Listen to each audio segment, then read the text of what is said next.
되고. 아니, 그러니까 그거는 나중에 네. 얘기하기로 하고 이제 일단은 얼마 정도 남는지 실현 가능성이 있는지를 제가 한번 체크 한번 해보려고. 8천억 정도 남는 것으로 3년 전 했을 3년 때 전에 국무총리실에서 검증할 때는 그렇게 이야기가 됐었어요. 8천억 정도.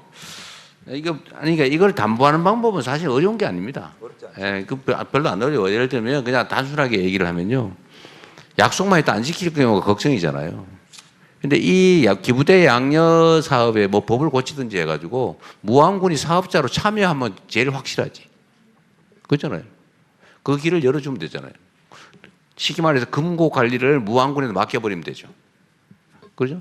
네, 그러면 불신의 문제는 해결할 수 있지. 제가 하여튼 문제는 남는 게 얼마냐가 문제인데 예. 남는 금액을 얘기를 잘 안 하는 걸 보니까. 예. 무안군 그 공항을 개발할 때 필요하면 광주도 SPC의 주체로 참여하겠다. 광주공항, 무안공항을 광주공항으로 생각하겠다라는 정도로 제가 의지는 밝혔습니다만. 그러니까 광주가 뭐 하는 거는 무안 입장에서는 사실은 뭐 중요한 게 아니고, 예를 들면 저 1조 원을 다 할지는 금액 문제나 실현 가능성 문제는 따져봐야 되겠는데, 하여튼 약속을 진짜 지킬 수 있다면 사실 무안으로서는 새로운 발전의 기회를 잡는 거잖아요. 어떤 방식으로 해결할지는 모르겠지만.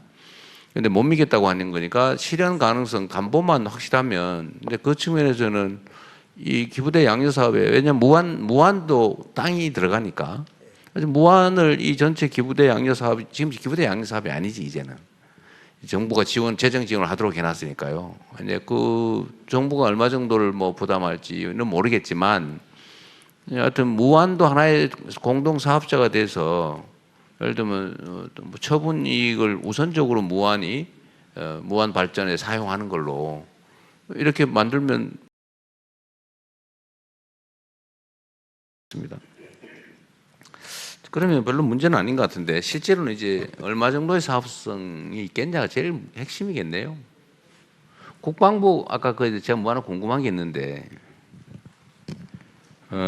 지금 탄약고도 아마 이게 비행장만 이전하면 그 개발 이익이 더 떨어지겠죠. 그러니까 탄약고까지 넣어서 계산한 거예요? 예, 그렇습니다. 그 그랬을 때 8천억 정도 나오더라.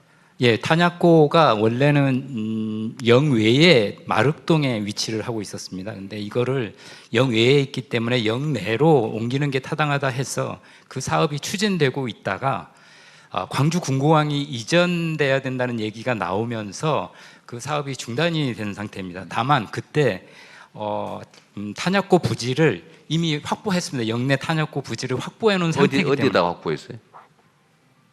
어디에 확보했냐고요? 지금 현재 광주 군공항 바로 옆에다가.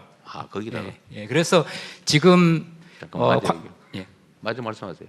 지금 광주 군공항 아까 부지가 248만 평인데 그 영내에 새로 확보한 탄약고 부지까지 합쳐서 말씀드린 거고요.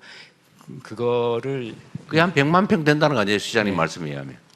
지금 비행장에 걸쳐서 탄약고를 지금 확보했습니다. 그러니까, 예. 그러니까 좌우지간에 개발 가용 면적이 넓으면 넓을수록 무안에 줄 수 있는 여력이 커지는 거잖아요.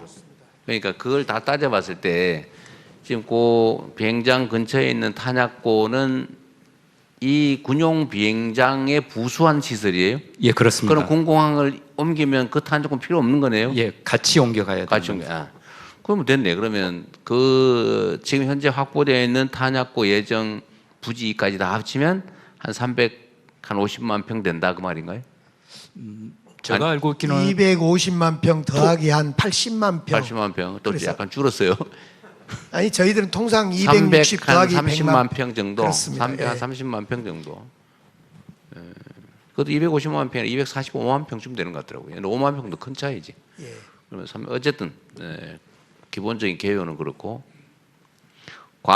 무안의 군공항이 만약에 추가된다면 뭐 민간 항공이 뭐 공항이 들어오는 거예요. 뭐 100% 찬성일 거고, 군공항 시설이 들어갈 경우에 이제 물리적인 부지 문제나 이런 건 없는 거고, 다만 주민 수용성이 문제라는 거죠. 주민들이 반대한다. 그렇습니다. 그리고 광주처럼 예. 제가 알기로는 광주처럼 그냥 기존 지금 무한공항 활주로에다 얹힌 게 아니라 새로 이렇게 만든 활주로를 추가로 설치해야 되겠죠. 당연히. 그러니까 당연히 이제 면적 그 공항 면적이 넓어지는 거고 그렇습니다. 어쨌든 공항에 따른 이제 소음 피해라든지 뭐 등등 수용 당하는 사람들 입장이라든지 이런 주민들 직접 피해 입거나 간접 피해를 입는 사람들은 당연히 반대를 하겠죠. 그렇습니다. 지금 그거는- 지금 수용성이 문제입니다. 네, 그래서 그다음에 그 대신에 무한 국민 전체로서야 직접 소음, 간접 소음 피해 뭐 이런 피해 입지 않는 나머지 무한 국민들은 뭐 좋은 일이죠. 이제 찬반이 갈릴 수 근데 있는데요. 왜 반대하죠? 근데 제가 궁금한 게 해당 지역에 예를 들면 직접 소음 피해를 겪는다든지 네. 또는 뭐 토지가 수용당한다든지 아니면 공항이 생기면 이제 뭐 고도 제한이니 뭐 이런 각종 규제가 생기니까 그 직접적인 피해를 입는 반경이 좀 커지잖아요. 꼭 수용이 안 되더라도 뭐 그 안에 있는 사람들이 반대하는 건 내가 이해를 하겠는데 그건 당연히 반대하겠죠. 그 외에 예를 들면 원거리에 있는 무한 국민들이 왜 반대하죠? 그게 거의 다 포함이 됩니다. 소음거리에. 무한이 그렇게 조만해요? 예, 그렇습니다. 그럴 것 같지 않은데 그렇습니다. 지도 보고 한번 꺼봐야겠는데. 그렇지 않습니다. 이게 이제 사실은 이제 불신일 수도 있고 그죠. 근데 피해 반경 문제도 제가 보기엔 공항 활주로로부터 최대 길어도 10km 이내 아닌가요? 무한은 그거보다 훨씬 더 클 것 같은데. 10km 더 넘습니다. 사실 피해 반경이? 그 소음 부분이요. 우리가 상상을 초월할 정도. 아니 저도 공항 근처에 살아봐서 예. 성남공항이라고 꽤 유명한 공항이 저도 저기 뭐 공항 이전 운동 뭐 고도 제한 완화 운동 이런 걸 꽤 오래 해봐서 거기 이제 우리 무안군이 그쪽 공교롭게도 이렇게 축산 밀집 지역입니다. 축사. 네, 축산 밀집 그러니까 지역이고. 여기서 소음이나 이런 뭐 직접 피해를 입는 지역하고 어쨌든 그 활주로 기준으로 뭐 고도 제한 규제 지역이라는 게 직접 피해 지역이죠. 또는 그 소음이나 이런 거 그게 뭐 20km, 30km까지 가지는 않는 것 같은데 그거는 객관적으로 한번 해보고 어쨌든 이런 직접적인 피해를 입지 않는 무한 국민들 입장에서 또는 군 입장에서 본다면 해당 지역 직접 피해, 간접 피해자들 뺀 나머지 주민들의 입장, 군의 많이 기업들 많이 들어오고 관련 군이 들어오면 어쨌든 뭐 밥이라도 한 끼 더 사 먹을 거고 세금이라도 한 푼 더 거칠 거고 여하튼 군에는 도움 되는 거잖아요, 그죠? 시끄럽다 군은 군용기는 그거 아닙니까? 그렇습니다. 어차피 뭐 공항 소음 아니 소음이 아니고 이게 비행 그 제한 각종 고도 제한 이 문제는 기존 공항으로 이미 규제되고 있는 거잖아요. 비행기가 뜨고 내리는 지금 방향은 바닷가입니다. 아니 그러니까 어쨌든 간에 기존에 이미 민간 공항으로 인한 규제는 다 있는데 이게 민간 항공기보다 군용 항공기가 시끄럽잖아요.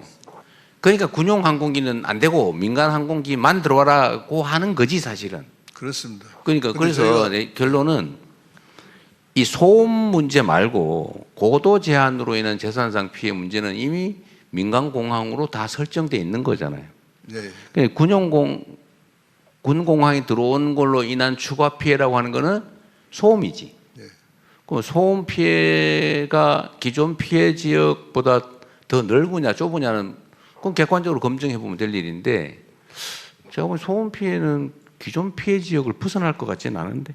근데 저희가 이제 그 반대를 꼭 그건 한번 알아보시죠, 나중에. 합리하려고 하는 게 아니라 주변이 그렇습니다. 지금 목포대학교 총장님도 계시는데요. 아 그래요? 전문가세요? 예, 바로 이렇게 그 목포대학교가 있고 또 초당대학교가 있고 또 폴리텍 대학 있고 대학교만 해도 학교들도? 이제 세 군데고 또 고등학교도 또 무안고등학교, 백제고등학교 이렇게 각 학교가 또 많습니다. 학교가 소음 피해를 직접 입습니까? 예, 그렇습니다. 여기 어디 총장님 계시다고요? 그 얘기 잠깐 들어볼까요 그러면? 어쨌든 뭐 직접 이해관계자시니까.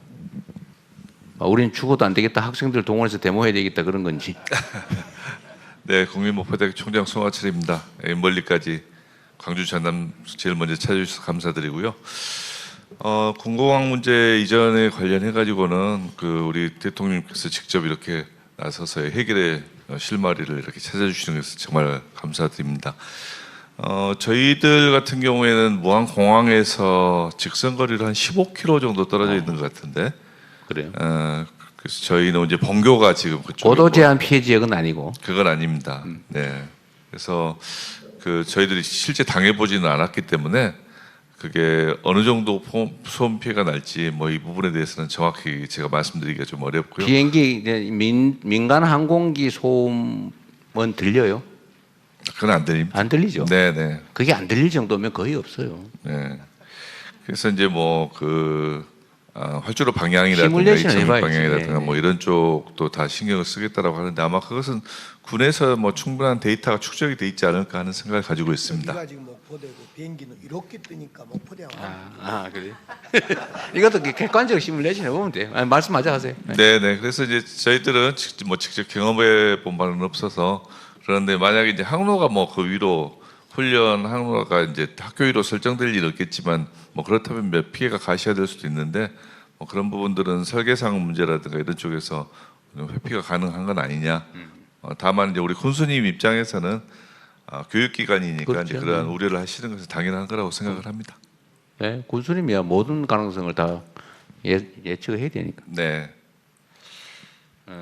일단 이 전투기도 이제 뜰 때 이제 많이 시끄럽고 이제 착륙할 때 별로 아닌 것 같더라고요. 네. 어쨌든 알겠습니다. 소음 피해 어쨌든 이런 것도 객관적으로 우리가 검증을 한번 해봐야 될 것 같아요. 네, 지금 여기서 오늘 결판될 건 아니니까.